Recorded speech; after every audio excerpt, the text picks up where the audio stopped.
Have you ever wondered what it would be like to move from living on land onto a boat full time? Well, today we're going to meet Michael and Esther, who've done exactly that.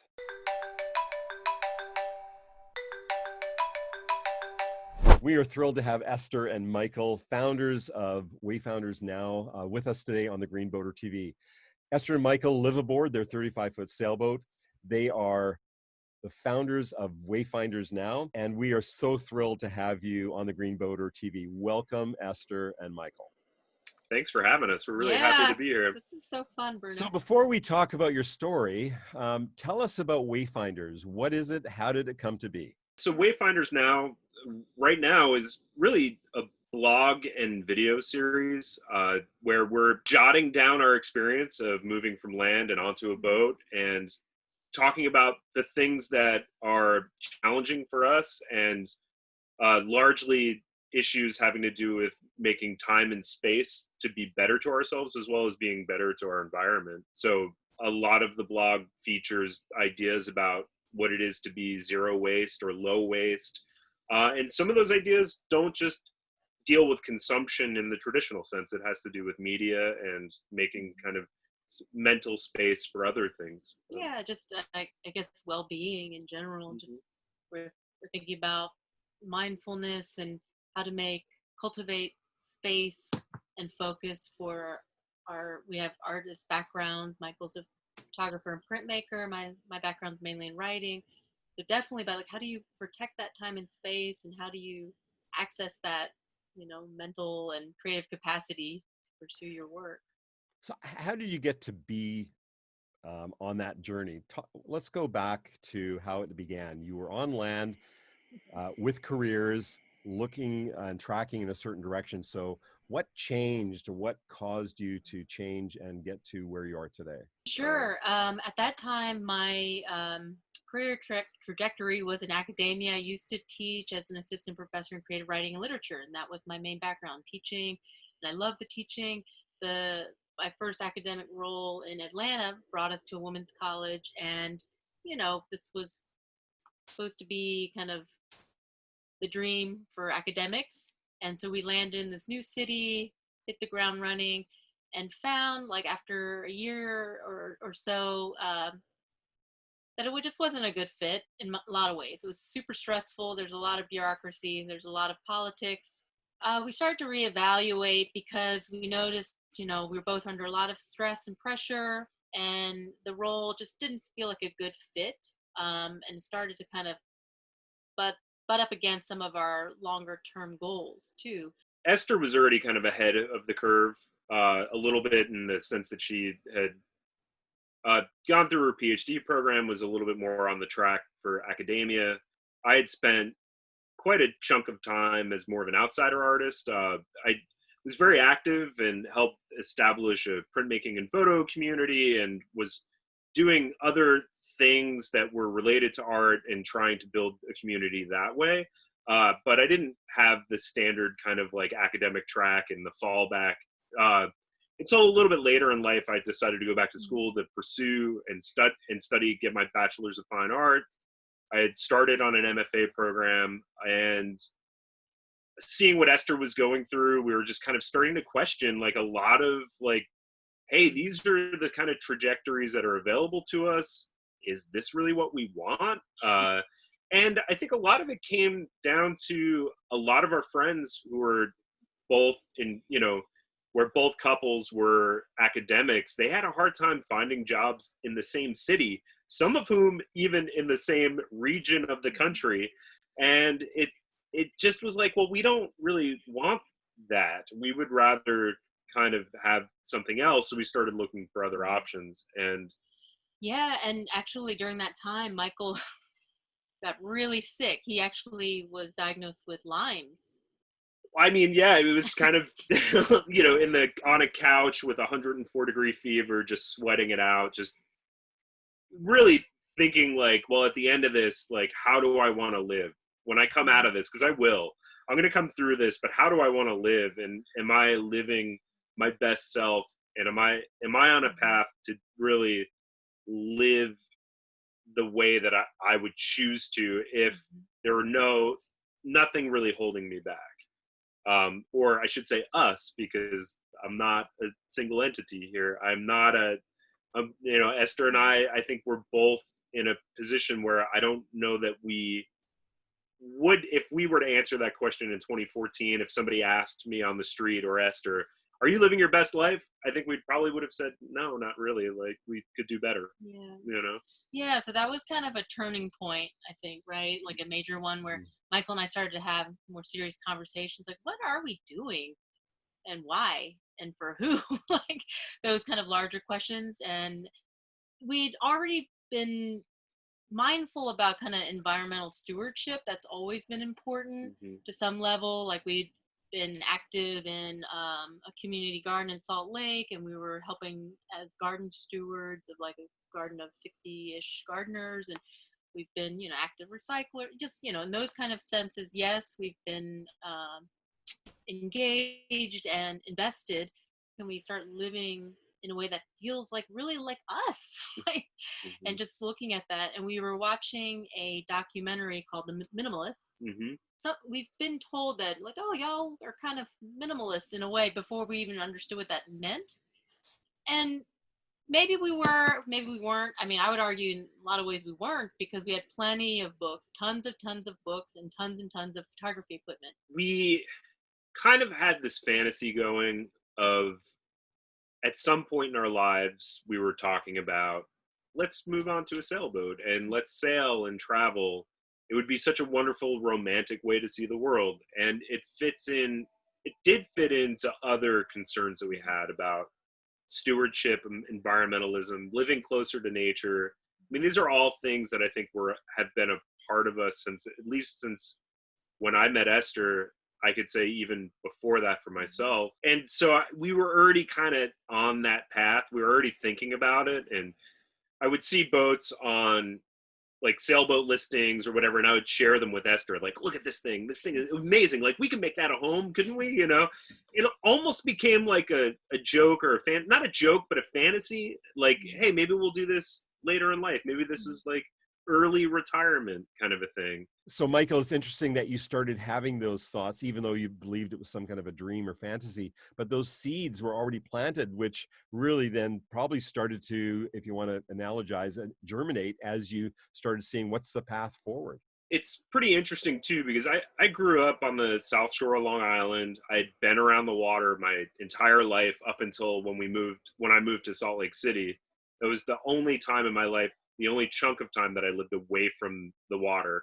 But I had experienced sailing. I had learned how to sail dinghies and larger keel boats, and sailed on the West Coast with people that I knew who had boats. And I was exposed to it, but yet I still didn't make the connection, because I didn't see it as, in my head, I had this vision of the yachtsman, the well-heeled, Bristol, beautiful boats, like, I didn't see budget cruisers. I didn't know that existed. I didn't know that was a thing.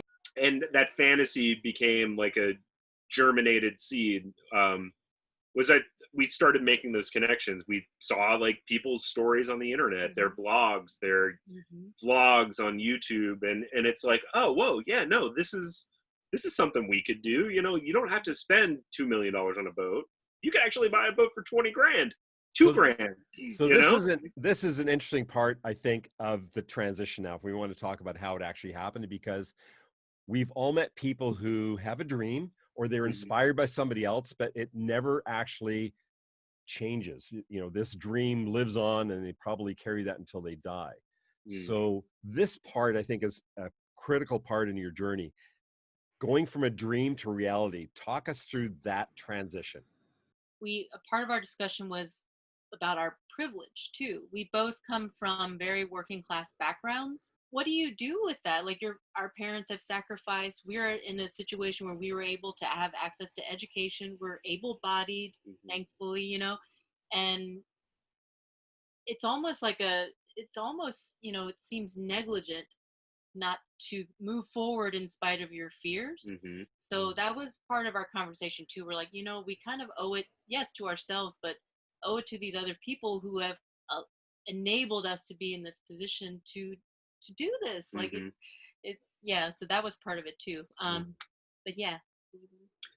Yeah, so I mean the transition, and I guess what I think finally broke for us was conversations like that. Like how do we not move forward with this? Like why does it have to just be a dream if we feel unsatisfied with how things are going currently? Why continue on with that status quo? That's actually, to me, the hard way to go about it. It's much harder for me as a human being to like commute into an office and go to work than it is for me to spend hours working on the boat and getting it ready for a cruise. Like it takes way more out of me to just kind of do the thing. And I mean, I don't want to make cast judgment on anybody or anything, but I think it's more of just I want to verbalize that so that if somebody's out there just saying like, but it's going to be so hard,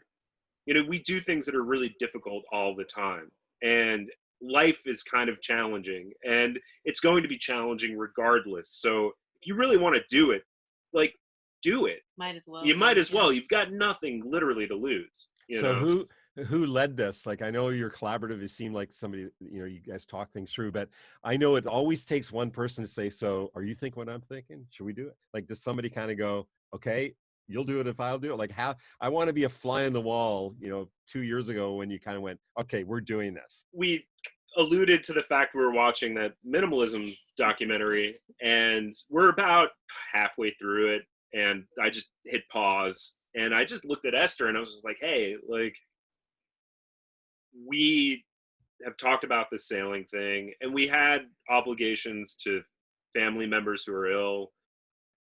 And of course, the dream is to go out and sail the big, great, wide blue ocean and travel through the Caribbean, and that'll come, and we're going to do that. But maybe for right now, we should find the boat that we want to support us on this journey. We can move it onto a lake up just a few hours from Atlanta. Start small, start slow, help out our family members through their trying time, get them established, get ourselves established. Like, can we maybe just baby step this? Can we make this work but commit to it and cast away the other stuff and just put it to the side and just make that change? Because that's the big gap, right? Wouldn't you say? Like, to go from making the land life into the sea life, it's really just making the jump from having a safe home with a roof over your head to a cabin top. And Right. and a solid structure beneath you to keep you afloat. I expected caution. I expected like that sounds good, but we should maybe try some other ways first. So yeah, when he posed that idea, I was like, okay. So Yeah, it was super easy. I think, yeah, I could see the shock on your face. So yeah, we both were ready at that point. But yeah, and even though you called it baby stepping, it's all really relative in a way, because I think from that moment to the moment we started downsizing, sold our place, started looking at boats, looked at multiple boats and put an offer on a boat, picked it up, like it was 6 months. 6-ish months. Right. So I mean, it wasn't an impulse that one person was pushing an agenda and hoping to take the other person along. Sounds like you had so much time to think about the reasons why, and it seemed to be congruent for both of you. And Esther, I'm sure you were concerned about Michael's health, and you guys, as you went sharing through all that stuff, right? Yeah. And it's interesting how you took each other along, because this could have actually split you up, right? If it was so important to Michael, but you weren't along with what was driving that, it could have torn you apart. So what a powerful way to make that decision. Probably, I would guess, it helped with overcoming some of the challenges actually doing the move. Mm-hmm. Absolutely. Yeah. Well, and the challenges were many. I mean, we bought the boat, Hurricane Irma hit, the boat was in the middle of the storm. Thankfully, already on land with the mast down, ready to move.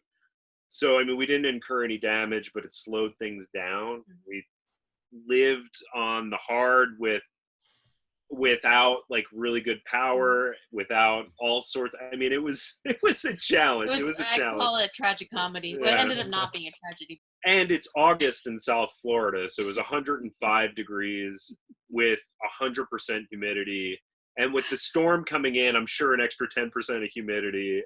I mean, it's not an easy jump. It's not. Ours was maybe filled with this really crazy epic event that doesn't really happen often, thankfully. What were some of the things that you didn't realize in terms of the move that were perhaps sacrifices or real like life challenges? Learning about like the new materials and like 12-volt electrical versus 120, different like little nuanced things. Like even if you're handy and you're used to working on your house, the materials are different. Like where you can get those materials is different. It's more challenging. You have to be more thoughtful about every decision you make. So you might, with that said, you might as well make the most environmentally conscious decision you can make, because it's already a challenge. You can't just go to the Home Depot and buy like whatever fabricated piece of garbage. And it is like everything in that store is, you don't want it on your boat. Our boat is already 26 years old. It was built really well by craftsmen who knew what they were doing, who used the best materials and were conscious about their work and loved their work. It doesn't look a day over a year old. Thankfully, it had loving owners in between, and we had to do a lot of work to bring it back into shape. Finding good materials and good knowledge became very difficult. Like there was Great Lake knowledge. That's different when you're trying to outfit a boat for the ocean. Yes. And that's not disparaging to them and their experience. It's just a different world. And life aboard, Esther, how has that changed? Living and maintaining and sailing on a boat is more akin to cultivating a garden. It sounds maybe cheesy too, but it really feels apt because it requires continual, thoughtful attention. And in return, it nourishes you back. Like it's Mhm. different, totally different kind of entity and way of thinking.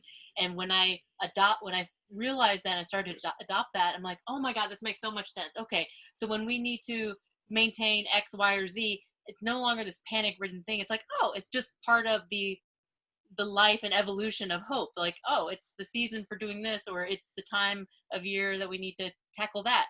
And then also to go back to your question about some of the other challenges, Mhm. it's been how to balance caregiving responsibilities with our goals and travel dreams. And that's an ongoing navigation that we deal with all the time.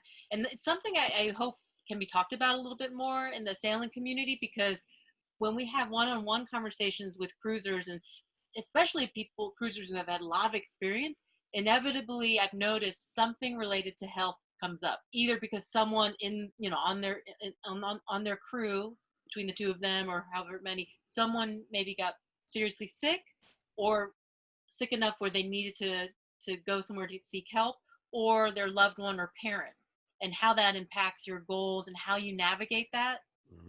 We've heard lots of stories about that person, just one-on-one.